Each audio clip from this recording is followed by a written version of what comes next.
Hello everybody. Today we're going to talk about event handling in wxWidgets.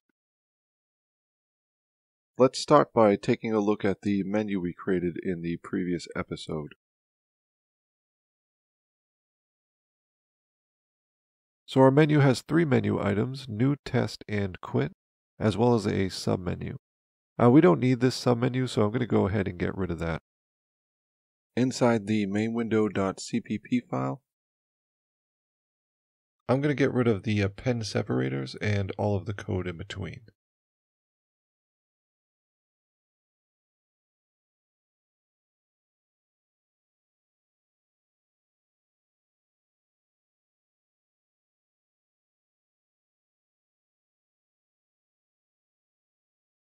So now our menu has three menu items: New, Test, and Quit. And if I click on one of these menu items, a menu event is generated. And today I'm going to show you how to process that menu event. When you're trying to handle an event, the first thing you'll need to do is create an event handler. The event handler needs to have a very specific signature, so you're going to have to go to the documentation and figure out what that signature needs to be. So let's go ahead and open up our browser. And we're just going to do a search for wx menu item.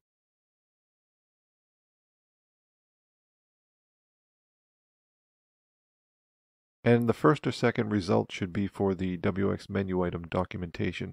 So just go ahead and click on that. And once you get there, you're going to want to scroll down. And you'll see a section on events. And right here are the event handlers. There are two in this case. We need to decide which one we're going to use, the wx menu event or the wx command event. These right here are event macros. I'm going to show you how to use those in a minute. This is the event type, which is just an integer that wxWidgets uses to identify events.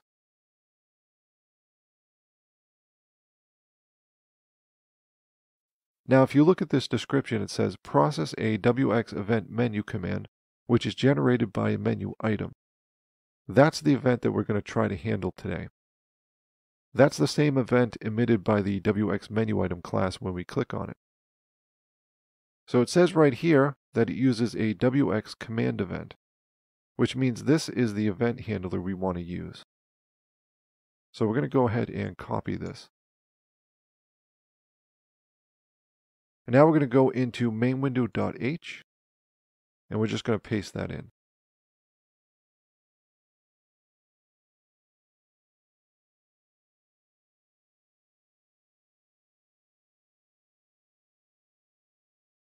And we're just going to change the name to onNew.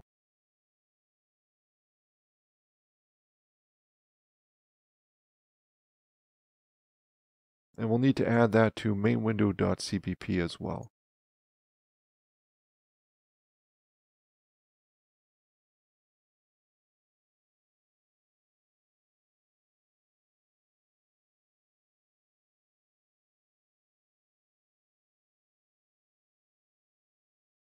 And inside here, I'm just going to use the wx message box macro to create a dialog with some text.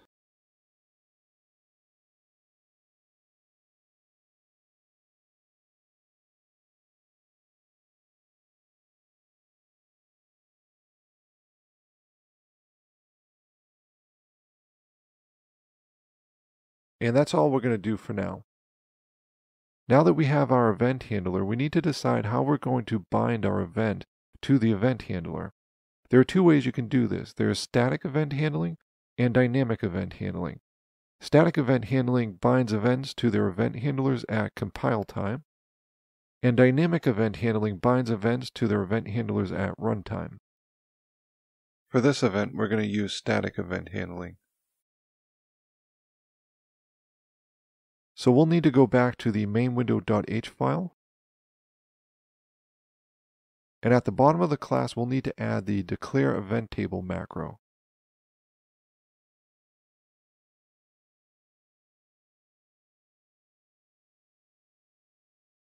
The declare event table macro prepares our class to use event tables.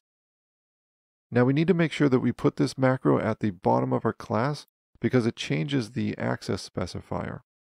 So you don't want to do this,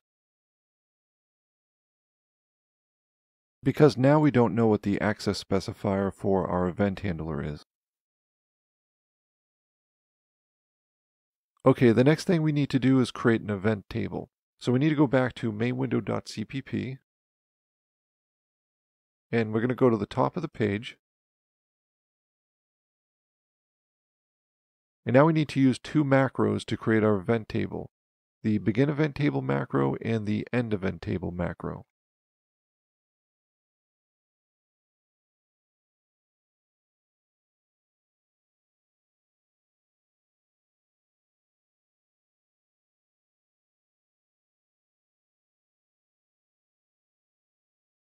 Now the begin event table macro takes two parameters. The class we want to create the event table for, in this case that's main window, and the parent of that class, which in this case is wxFrame.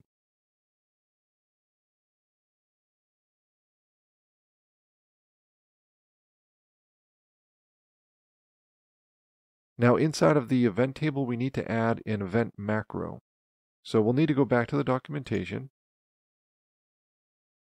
And this right here is our event macro, so let's grab that. And we'll just paste that into our event table.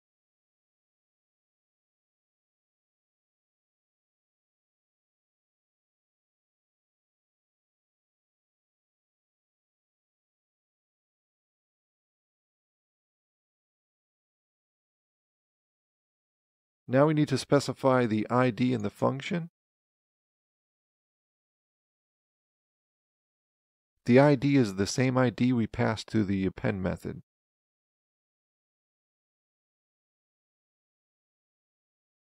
So here's the append method, and we can just grab this ID.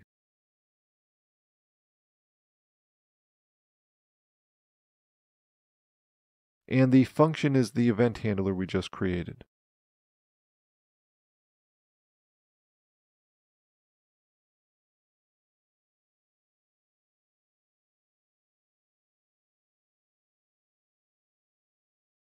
And that's it. The event should work now, so let's try it.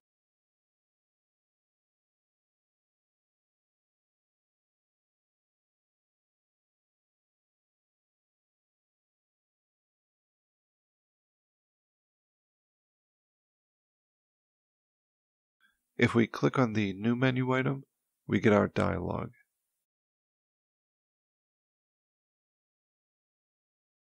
Now we can create an event handler for the test menu item. So let's go back to the mainwindow.h header file. And we can copy the event handler for the new menu item because the test menu item emits the same event.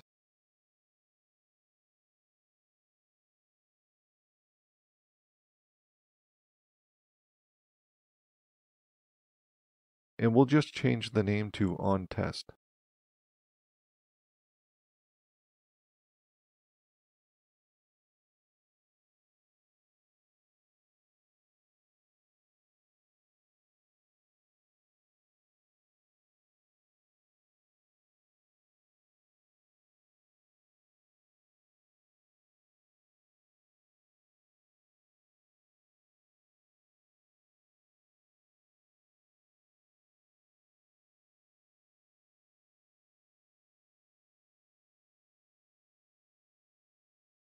Okay, so that's all we have to do for the event handler. Now we need to bind the event to the event handler. The way that we do that is with the bind method. The bind method takes the event type as its first parameter. So we're going to have to go back to the documentation and get that. This is the event type, so let's copy that.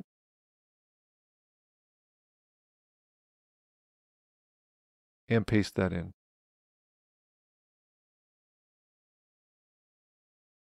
Next, we need the event handler.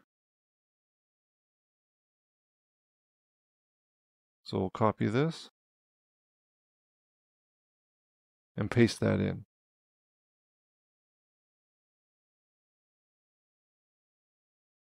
Don't forget to put the ampersand at the beginning or it won't work.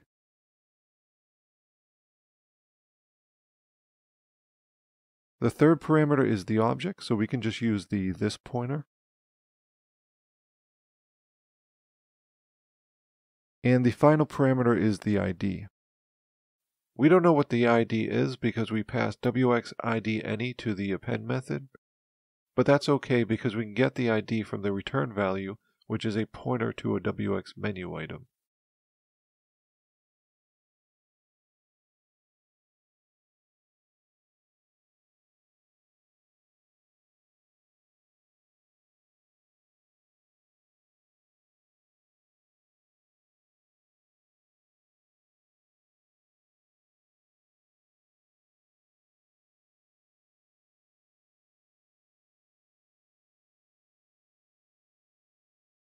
Okay, so that's all we should need for dynamic event handling. So let's go ahead and run that and see how it works.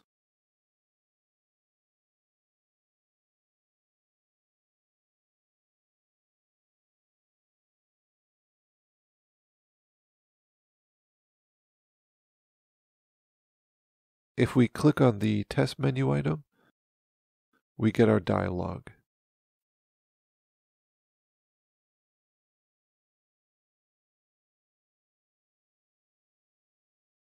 Now we still have this quit menu item, so let's go ahead and add an event handler for that menu item as well. So we'll need to go back to mainWindow.h, and we'll copy the event handler.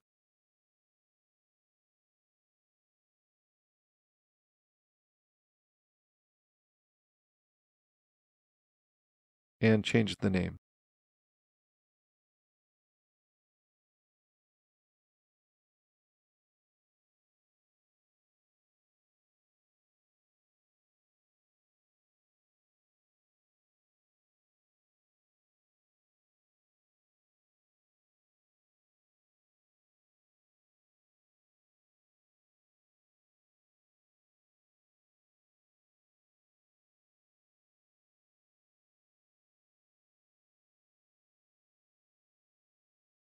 Now in this event handler, we're going to add the close method.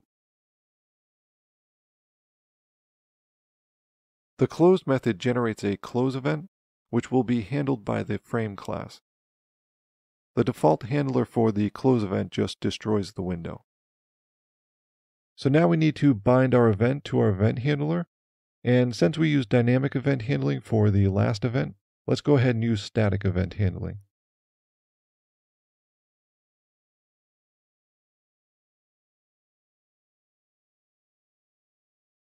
We'll just need to copy this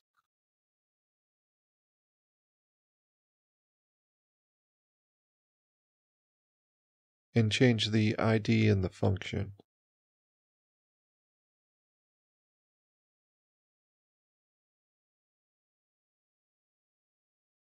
The ID is wxIdExit, so let's copy that.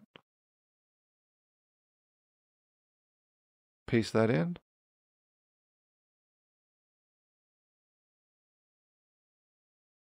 And the event handler is the onQuit event handler.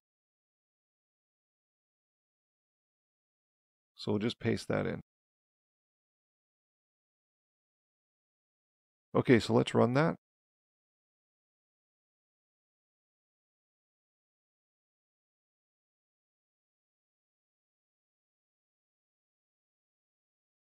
If we click on the quit menu item, the onQuit event handler is called.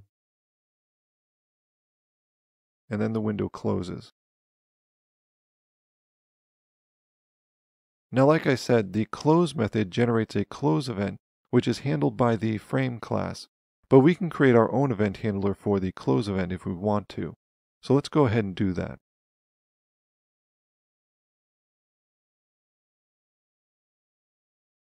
We'll just do a search for the wx close event.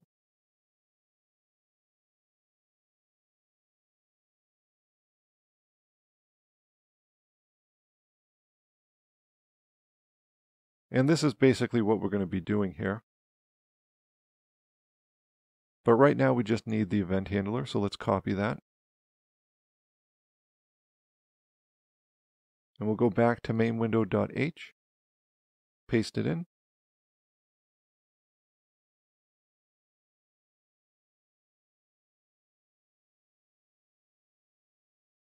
and change the name.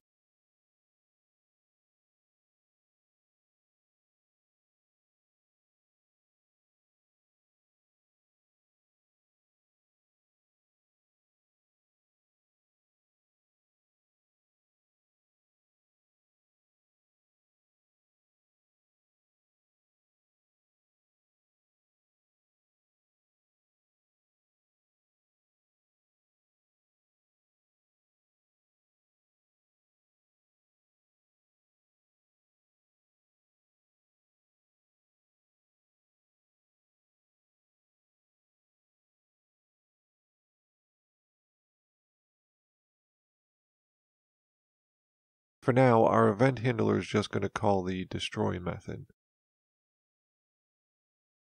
The close method actually returns a Boolean value.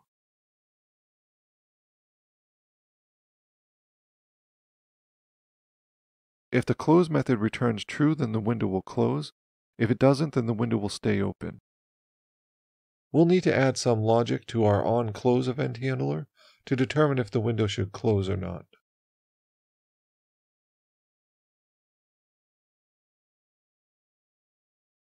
First, we'll need to check to see if the event can be vetoed.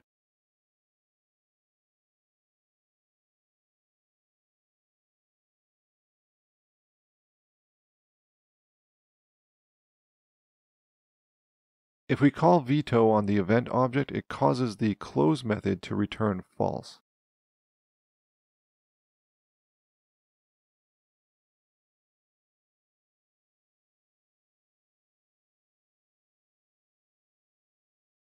So if we're not going to close the window, we need to call event.veto.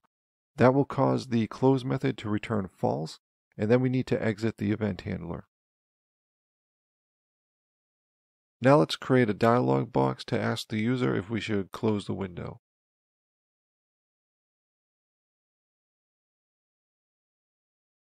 And we'll just use a wx message box again.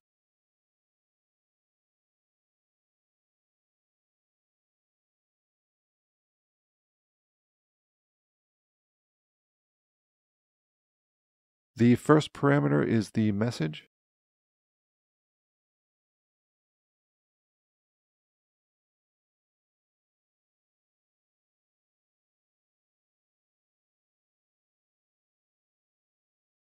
The second parameter is the header.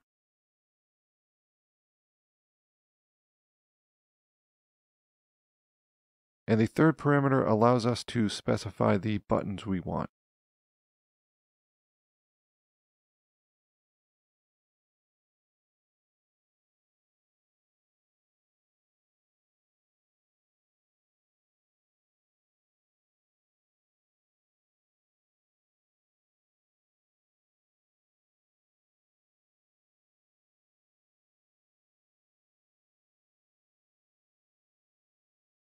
If the answer is anything other than yes, we're not going to close the window.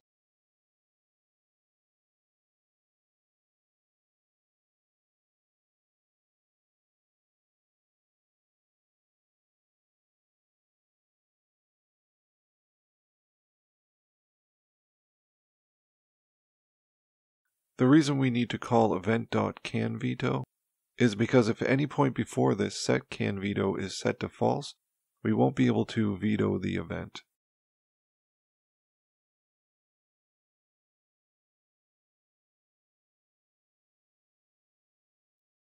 Okay, so let's run this.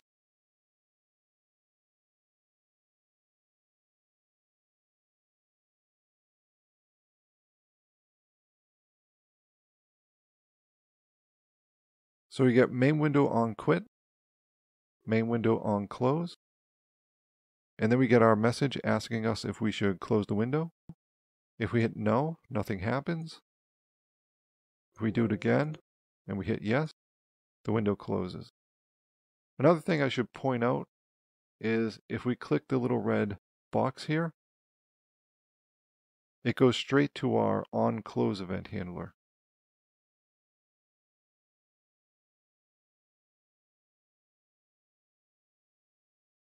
Now with dynamic event handling, we can actually bind our events to regular functions. They don't have to be a method of the class. So I'm going to show you how to do that now. So this onClose method, we're going to turn this into a regular function. So let's grab this.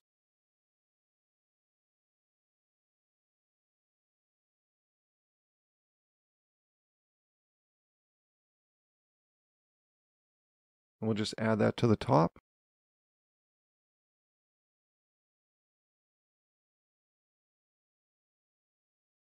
And we'll get rid of that.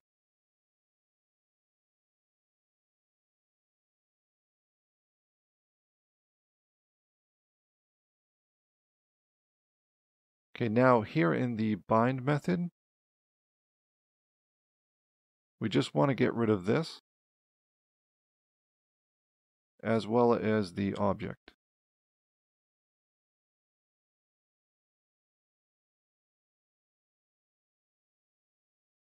If we run this, we should get an error.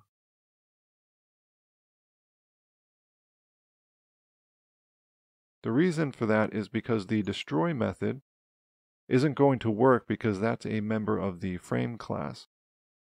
But that's okay. What we can do here is we can say event.skip.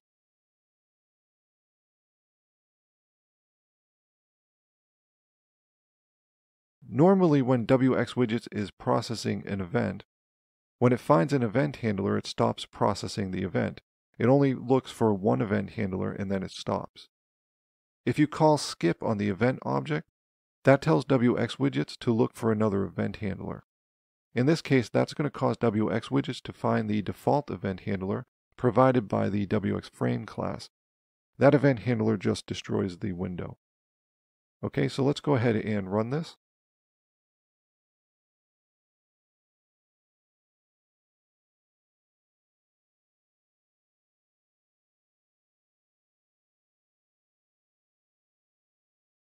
So we get main window on quit, main window on close. It asks us if we want to close, say yes, and the window is destroyed. So in that case, we're actually calling three event handlers: on quit, on close, and then the default event handler. And there's just one more thing I want to mention.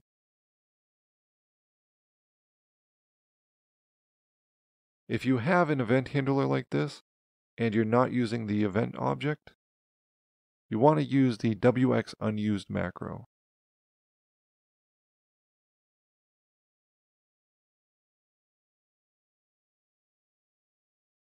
The wx Unused Macro will prevent your compiler from complaining about unused parameters. So let's go ahead and add this to the rest of our event handlers.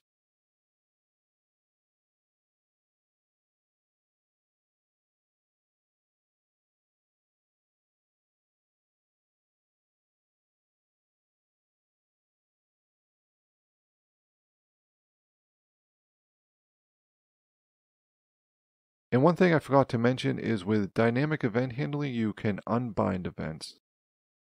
So if I wanted to, I could copy this, and I could change this to unbind.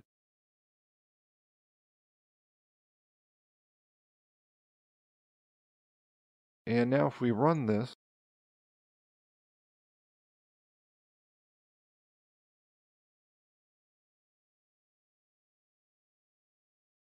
the default handler for the close event will be called because our event handler is no longer bound to the close event. Okay, so that's it for today. Thank you for watching, and I'll see you in the next one.